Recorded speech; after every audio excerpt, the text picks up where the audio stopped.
আমাৰ সেউজীয়া ধুনীয়া গাঁওখন প্ৰকৃতিৰ বুকুত লুকাই থকা এখন শান্তিৰ ঠাই।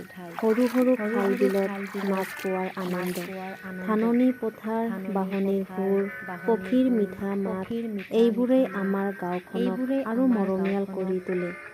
পুৱাৰ চিচিৰ ভেজা বতাহত মনটো শান্ত হৈ পৰে। সন্ধিয়া নামিলে জোনাকে গাঁওখন ৰূপকথাৰ দৰে সজাই তোলে।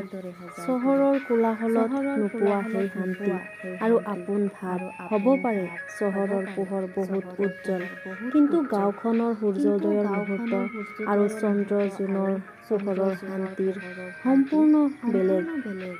আমাৰ গাঁওখনত আজিৰ মৰমৰ সুভাষ, য'ত আমি সকলো সম্প্ৰদায়ৰ মানুহেই বসবাস কৰি আছো।